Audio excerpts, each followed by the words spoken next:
Okay, go ahead and read comment page 385, only the half page, the end of Surah Annaml.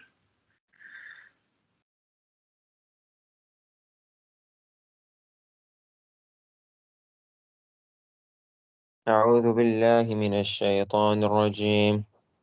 من جاء بالحسنة فله خير منها وهم من فزع يومئذ آمنون ومن جاء بالسيئة فكبت وجوههم في النار هل تجزون إلا ما كنتم تعملون إنما أمرت أن أعبد رب هذه البلدة الذي حرمها وله كل شيء وأمرت أن أكون من المسلمين وأن أتلو القرآن فمن اهتدى فإنما يهتدي لنفسه ومن ضل فقل إنما أنا من المنذرين وقل الحمد لله سيريكم آياته فتعرفونها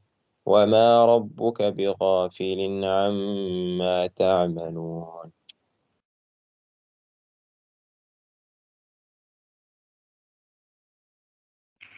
جزاكم الله خيرا. إن الحمد لله نحمده ونستعينه ونستغفره ونعوذ بالله من شرور أنفسنا وسيئات أعمالنا من يهده الله فلا مضل له ومن يضلل فلا هادي له وأشهد أن لا إله إلا الله وحده لا شريك له وأشهد أن محمدا عبده ورسوله. أما بعد, today is Sunday 10th Rajab 1445, corresponding to January 21st 2024. Today inshallah we'll explain the first half of page 385, the end of chapter 27, Surah Annaml.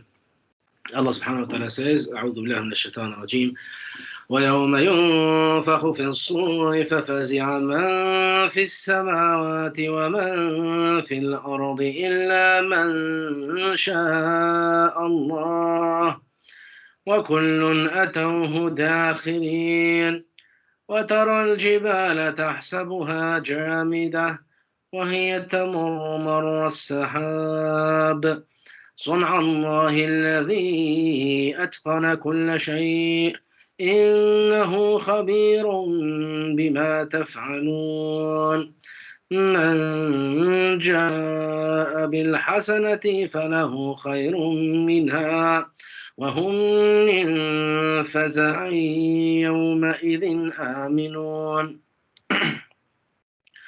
ومن جاء بالسيئة فكبت وجوههم في النار هل تجزون إلا ما كنتم تعملون.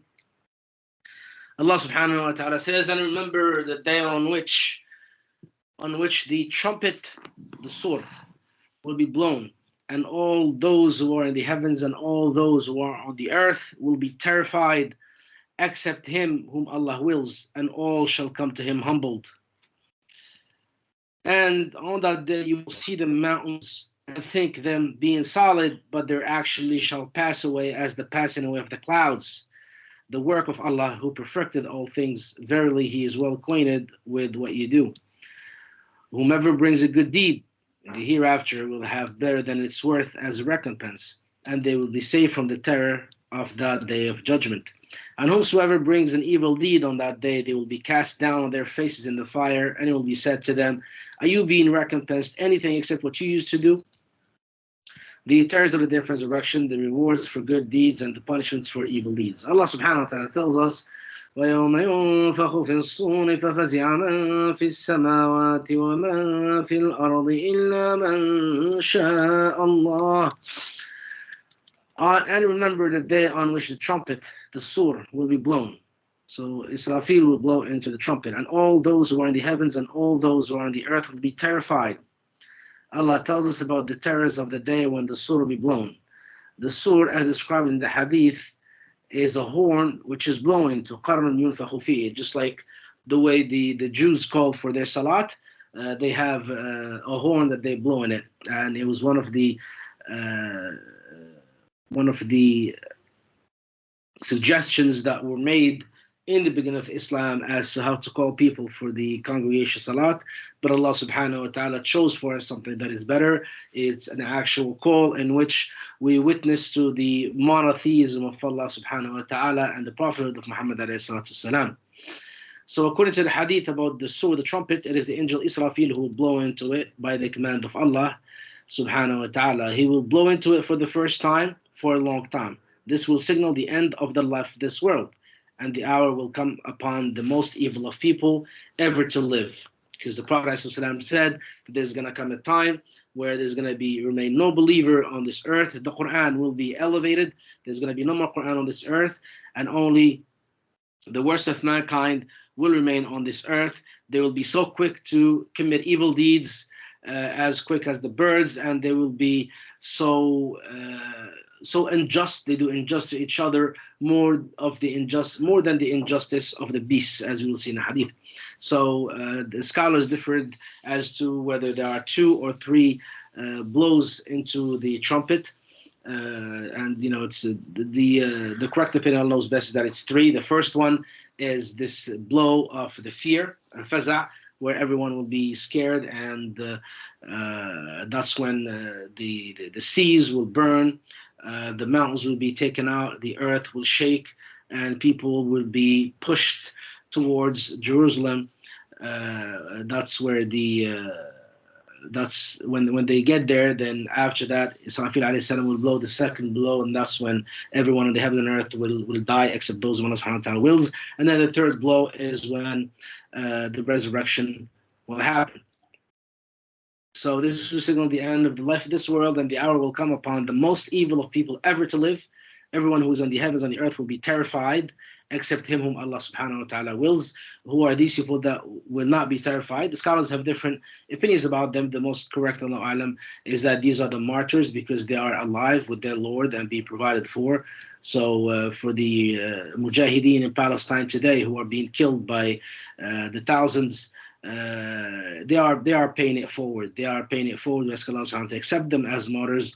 And this is one of the greatest rewards for the martyr that gives up his life, which is the most precious possession that a person was given in this world to deal with, because we're given money, families, etc. But your life is the most thing that you have, and you only have once. So if you give for the sake of Allah, great rewards. One of them is that you will be safe from the fear of that day. We ask Allah subhanahu wa ta'ala to give victory to our brothers in Palestine, to destroy the state of the Jews and every single hypocrite and disbeliever that is helping them or supporting them. Imam Muslim bin al-Hajjaj recorded that Abdullah bin Amr, may Allah be pleased with him, said that a man came to him and said, "What is this hadith that you are narrating to the people, that the hour will come upon such and such people?" In other words, the hour will come upon the evil of people. So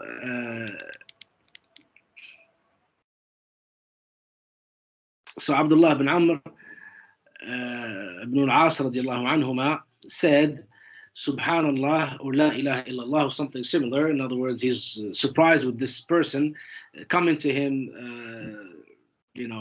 telling him that he's doing something wrong without having any knowledge. So that's why sometimes it happens. Someone comes to you, he has no knowledge in the deen, and tells you, "Oh, why are you making mess on your socks?" So you tell him, Subhanallah. I mean, are you asking or are you telling me a fatwa? You understand? And usually they're just giving fatwa out of ignorance. So here they say he's wondering. He's like, Subhanallah, he had decided that I would not narrate anything to anyone now. I had only said that after a little while you will see a major event which will destroy the house, the Kaaba, and such will happen. The event that will destroy the Kaaba. Most likely he was referring to Al-Hajjaj bin Yusuf. This is what one of the Tabi'in, Ibrahim Nakha'i, used to do when Hajjaj bin Yusuf was mentioned. Next to him, he would say this. He would say, "May Allah's curse be on the unjust doers." And that's why some of the scholars said that when an evil ruler is mentioned, if you say that, then there's no harm on you, because this is what the Salaf did. So it was Hajjaj bin Yusuf who destroyed the Kaaba with the catapult, when Abdullah bin Zubayr did not accept the ruling of Yazid bin Muawiyah, and he picked up arms to fight him. And Al-Hajjaj bin Yusuf was one of the ministers of Yazid bin Muawiyah, and Yazid bin Muawiyah sent Hajjaj bin Yusuf to fight off Abdullah bin Zubayr. Then he said, then this companion Abdullah bin Amr bin As said, the Messenger of Allah ﷺ said, يخرج الدجال في أمتي فيمكث 40 لا أدري 40 يوما أو 40 شهرا أو 40 عاما فيبعث الله عيسى بن مريم كأنه عروة بن مسعود فيطلبه فيهلكه ثم يمكث الناس 7 سنين ليس بين اثنين عداوة ثم يرسل الله ريحا باردة من قبل الشام فلا يبقى على وجه الأرض أحد في قلبه مثقال ذرة من خير أو إيمان إلا قبضته حتى لو أن أحدكم دخل في كبد جبل لدخلته عليه حتى تقبضه. The Dajjal will emerge in my ummah and will remain